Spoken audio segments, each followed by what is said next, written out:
होता है, अभ्यास से ज्ञान होता है और संवाद से भी ज्ञान। आप सोच रहे होंगे प्रकृति हमें क्या सिखाती है, प्रकृति से हम क्या ज्ञान लेते हैं, परंतु कहा जाता है प्रकृति ज्ञान है, वो विकास का प्रमुख स्रोत है।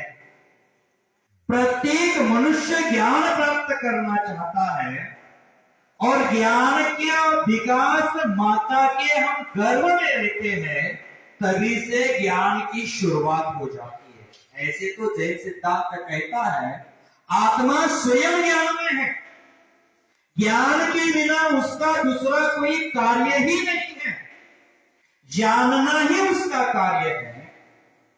परंतु हम शब्द ज्ञान लेते हैं बाहर से, अक्षर ज्ञान लेते हैं बाहर से।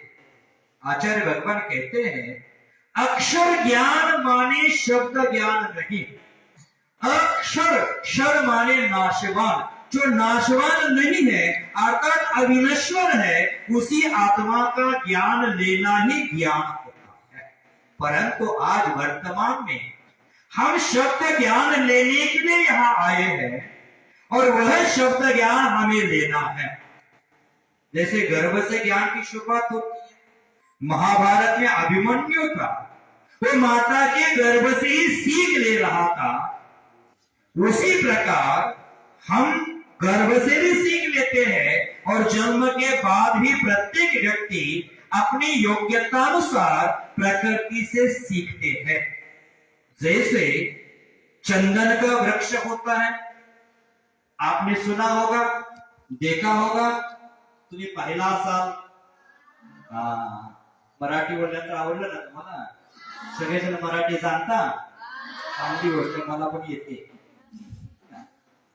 तुम्ही चंदनाचा वृक्ष पाहिला असाल, त्या चंदनाच्या वृक्षाला तोडलं तरी तो सुगंध देतो, जाळलं तरी सुगंध देतो आणि घासलं तरी काय देतो, सुगंधच देतो।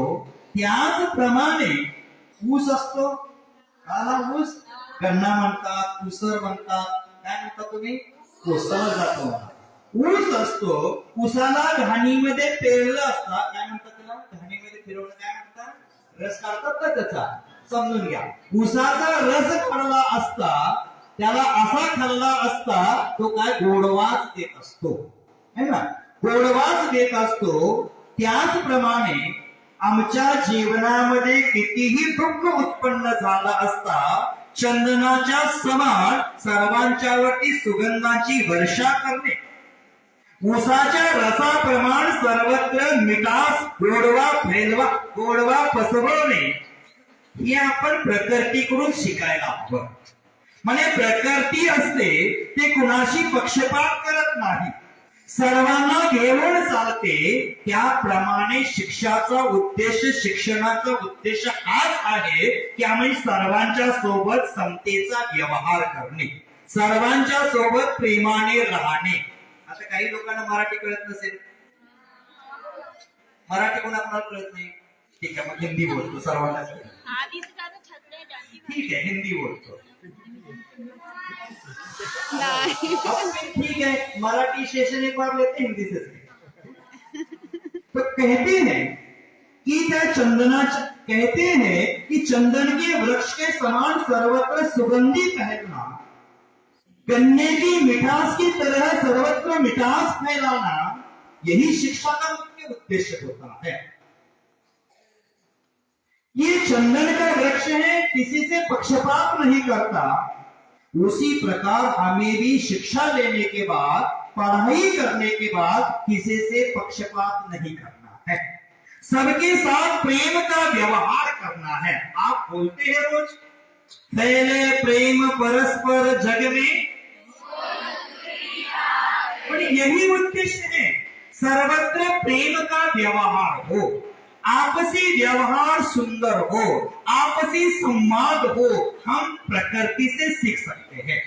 आप लोग यहाँ पुस्तक से ज्ञान लेते हैं, किताबें होती है, वो ज्ञानार्जन का प्रमुख माध्यम होती है। जब इस धरती पर कागज का आविष्कार नहीं हुआ था, उस समय हमारे पूर्वाचार्यों ने इस अक्षरों को ताम्रपत्र पर लिखा था, शिलाओं पर अंकित किया था, और वही आज के युग में हमें शास्त्रों के माध्यम से, शालेय किताबों के माध्यम से पढ़ने में आता है और हमारे जीवन में ज्ञानार्जन हम करते हैं। अपने जीवन को तरक्की के शिखर पर पहुंचाने के लिए ज्ञान की बहुत आवश्यकता होती है। परंतु ये मत सोचना बहुत पढ़ाई कठिन है, बहुत टफ है, ये कभी नहीं सोचना चाहिए। जैसे अंग्रेजी अक्षर होते हैं, आप सीखते हैं अंग्रेजी अक्षर होते हैं, वो आपको कंफ्यूज करने वाले होते हैं। जैसे बी है, डी है, टी है और क्यू है, एक जैसे अक्षर है, अलग। उस समय क्या सोचना है? बी, डी, पी और क्यू अलग अलग अक्षर है, मात्र उन्होंने अलग अलग पोज में फोटो खींची है, सेल्फी खींची है। आप अलग अलग पोज में सेल्फी खींचते हैं ना, उसी प्रकार बी, डी, क्यू और पी, ये अलग अलग अक्षरों अलग अलग पोज में उन्होंने क्या खींचा है? सेल्फी खींच लिया है। उससे डरना नहीं चाहिए। जो अक्षरों से डरता है वो ज्ञान नहीं कर पाता है। देखो बी, डी, इसको धीरे से बोलना, B, D, Q, P, B, D, ये होती ना, बी, डी आप जानते हो, बी, डी, क्यू, पी, पीना नहीं चाहिए, आप नहीं पिएंगे मुझे पता है, लेकिन अक्षर है और अक्षरों से कभी डरना नहीं चाहिए। अक्षर ज्ञान है, उससे डरना नहीं चाहिए। मतलब एक प्रकृति से ज्ञान मिलता है, एक किताब पुस्तकों से ज्ञान मिलता है, तीसरा है तर्क बुद्धि से ज्ञान मिलता है। प्रतिदिन जीवन में होने वाले अनुभव से हमें जो ज्ञान प्राप्त होता है और यही ज्ञान तर्क में परिवर्तित हो जाता है। जब हम उसे प्रमाण के साथ प्रश्न स्वीकार कर लेते हैं, अर्थात तर्क के द्वारा संगठित करके हम ज्ञान का निर्माण कर सकते हैं। अनुकरणीय ज्ञान होता है। मनुष्य में अनेक प्रकार की मानसिक शक्तियां विद्यमान हैं। कई मनुष्य अत्यधिक बुद्धिमान होते हैं। ये प्रत्येक कार्य ऐसे करते हैं जो सैद्धांतिक बन जाता है। क्या कहा? फिर से सुन लेना। मनुष्य में अनेक प्रकार की मानसिक शक्तियां विद्यमान है। इस जगत में कई बुद्धिमान मनुष्य होते हैं, उनका प्रत्येक कार्य होता है वो सैद्धांतिक बन जाता है। आज वर्तमान में आचार्य भगवान विद्यासागर जी का जो भी कार्य था, जो भी वचन था, वो आगम बन जाता था, वो सूत्र बन जाता था। यह होता है अनुकरणीय। आचार्य जी ने जो भी शब्द बोला वो हम जैसे संतों के लिए पत्थर की लकीर बन जाता था। आचार्य जी ने समाज उन्नति, समाज विकास के लिए जो भी कार्य किया, हम जैसे संतों के लिए वह कार्य अनुकरणीय बन जाता है। यह अनुकरणीय ज्ञान के माध्यम से होता है। और अनुकरणीय ज्ञान में पहले तर्क बुद्धि के द्वारा कसा हुआ ज्ञान होना चाहिए, किताबों से लिया हुआ ज्ञान होना चाहिए, प्रकृति के द्वारा लिया हुआ ज्ञान होना चाहिए। आचार्य श्री ने प्रकृति प्रदत्त वस्तु को समाज को देने के लिए हथकरघा जैसे पुरानी वस्तुओं का पुनः निर्माण करने का कार्य किया। दूसरा कोई कर देता, हम जैसा कोई कर देता तो लोग उसकी निंदा कर देते थे, लेकिन आचार्य श्री सिद्धांत के ज्ञाता थे। वह जो बोलेंगे हमारे लिए प्रमाणभूत होता था। जैसे पद्म पुराण ग्रंथराज में आया है, पद्म पुराण जैन रामायण में कहते हैं, जो सुभद्रा आदि का नाम ध्यान नहीं आ रहा, क्या बोलते हैं उसको, राम जी की मम्मी को कौशल्या आदि अपने हाथों से सूत की कटाई करके वस्त्र बना करके पहनती थी। ये पद्म पुराण में उदाहरण आया है। और आचार्य श्री जो करते थे वो आगम के विरुद्ध कुछ भी नहीं करते थे, वो पद्म पुराण का प्रमाण लेकर आगे बढ़ते हैं। तो जो अत्यधिक बुद्धिमान व्यक्ति होते हैं उनका प्रत्येक कार्य होता है वो सैद्धांतिक बन जाता है, उनका प्रत्येक कार्य अनुकरणीय हो जाता है। आदर्श व्यक्ति का अनुकरण करके आज वर्तमान में हम अंधविश्वास, सामाजिक कुरीतियों को समाप्त कर सकते हैं। इसी के माध्यम से, अनुकरणीय ज्ञान के माध्यम से देश, धर्म, समाज और राष्ट्र एक नई दिशा पर चल सकता है। तो हमें आचार्य श्री ने इस प्रतिभा स्थली को आशीर्वाद दिया। आचार्य श्री करते कुछ नहीं थे, कुछ शब्द बोलकर हाथ ऊपर उठ गया तो समाज के गणमान्य लोग उसको कार्य में उतारते थे। आचार्य श्री की चर्या मध्यस्थ भाव को लेकर थी, वो किसी कार्य में उलझते नहीं थे। बिना उलझे हुए समाज को, जो मोह अंधकार में फंसे हैं ऐसे लोगों को बाहर निकालने का कार्य उनका आदर्श था। और ऐसे कार्य में आप यहाँ शिक्षा लेने आए हैं, आप यहाँ ज्ञानार्जन करने आए हैं, तो ज्ञानार्जन में जिज्ञासा भी उत्पन्न होनी चाहिए। आपको होती कि जिज्ञासा उत्पन्न, तुम्हारा शंका उत्पन्न होतात ना, शंका उत्पन्न होना गरजेचं आहे। कारण एक प्रश्न विचारतो तुम्हाला, एक अज्ञाती छात्र असतो, म्हणजे आपले टीचर आहेत, शिक्षक आहेत, बहिणी आहेत, त्यांनी जर तुम्हाला आदेश दिला, आज्ञा दिली, त्या आज्ञेचं तुम्ही पालन करता, है ना। टीचर जो आदेश देते हैं उस आदेश का पालन छात्र करता है ना। और एक छात्र ऐसा होता है, टीचर ने आदेश दिया तो सवाल खड़ा कर देता है। इन दोनों में कौन सा अच्छा है छात्र? गलत। सवाल पर शंका उपस्थित करके जब तक वह जो बोला हुआ हमारे हृदय पर उतरता नहीं, हमें जब तक समझ में नहीं आता तब तक शंका उपस्थित करना चाहिए। लेकिन शंका कुशंका ना हो, शंका कुशंका ना हो, इस पर भी ध्यान देना आवश्यक है।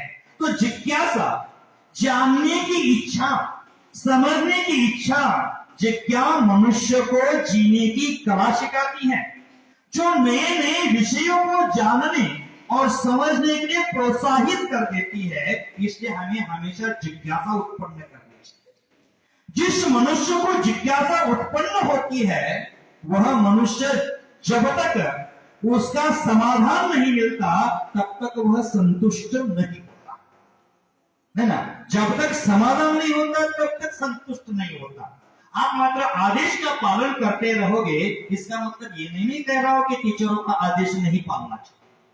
हमें जब तक समझ में नहीं आता तब तक शंका उपस्थित करना है।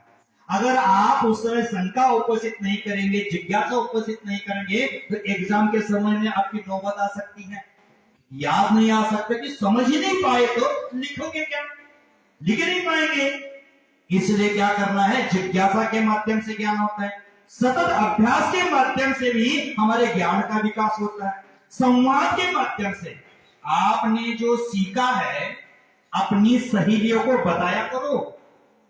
जो संवाद होता है उस संवाद से ज्ञान पवित्र होता है, ज्ञान विकसित होता है। अपना ज्ञान अपने पास नहीं रखना, क्योंकि ज्ञान देने से कम नहीं होता है, बढ़ता है ना। इसलिए हमें क्या करना है? अगर हमारी कोई सहयोगी है, सहेली है, उसको ज्ञान समझ नहीं आया तो उसको समझाने का प्रयास करना चाहिए। आपको समझ में आया तो दूसरों को समझाने का कार्य करो। यह क्या होता है? संवाद होता है, और संवाद से वाद विवाद भी खत्म हो जाते हैं। आप झगडे करते की नाही करत? लहानपणात भांडणं असतातच, शाळेमध्ये भांडणं करतातच, भांडणं करा, परंतु झगड़े हो लेकिन बोलचाल बंद नहीं करना है। तेरी भी चुप मेरी भी चुप नहीं करना, बोलचाल रखना है। बोलचाल बंद हो जाएगी तो ज्ञान का विकास भी बंद हो जाता है, बोलचाल बंद हो जाएगी तो मित्रता का नाश हो जाता है, बोलचाल बंद हो जाएगी तो आपसी प्रेम खत्म हो जाता है, बोलचाल बंद हो जाएगी तो धर्म का अस्तित्व समाप्त हो जाता है। इसलिए बोलचाल बंद नहीं करना है, एक दूसरे से बातें करते रहना है। इसमें से ऐसा कोई है क्या कि अपने क्लास में, अपने हॉस्टल में जिस रूम में आप रहते हो उससे बोलचाल नहीं करते? हो सकते हैं, है ना? बहुत सारे हैं, बहुत सारे हैं। ऐसा नहीं करना है।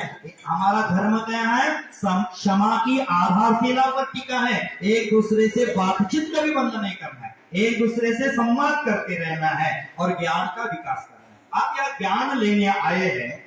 संस्कृत में कहा जाता है, स्वग्रहे पूजते मूर्खः, स्वग्रामे पूजते प्रभु, स्वदेशे पूजते राजा, विद्वाना सर्वत्र पूजते। देखो, मूर्ख व्यक्ति होता है, मूर्ख करतो ना तुम्हाला, मूर्ख वेडा माणूस, पागल माणूस, तुम्ही वेडे आहात का? नाही. या वयामध्ये ज्ञान घेण्यासाठी वेड व्हायला पाहिजे, ज्ञानासाठी वेड व्हायचं है ना. तसे मेंटल व्हायचं नाही, समजलं ना, मेंटल व्हायचं नाही. काय आहे?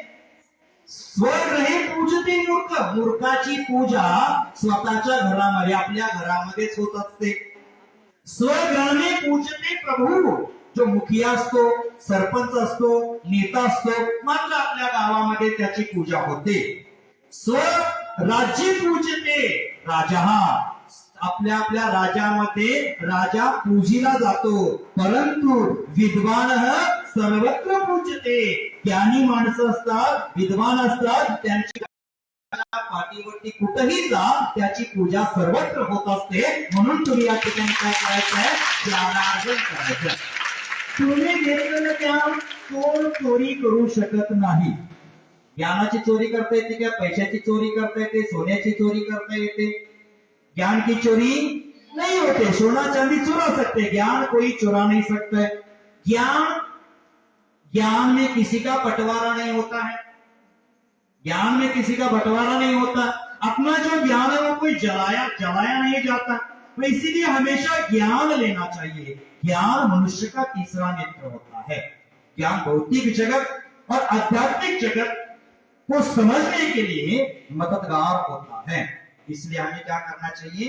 हमेशा ज्ञानार्जन. आप माता पिताओं को छोड़कर यहाँ आए हैं, आए ना, आलात ना, आई वडिलांना सोडून आलात. आई वडिलांची आठवण येते का तुम्हाला? खूप येते. आता आधी मला पण मराठी लवकर जमत नाही बरं काय. अर्धी लोक म्हणतात आठवण येते, अर्धी म्हणतात येत नाही. ज्यांनी ज्यांनी दीदी लोकांचं प्रेम समजलं त्यांना आई वडिलांची आठवण येत नसते. आई वडिलांच्या, माझी खात्री आहे, आई वडिलांच्या पेक्षा देखील जास्त तुमच्यावरती माया करणारी वस्तू जगात कोणी असेल तर या सफेद वस्तूधारी दीदी आहे.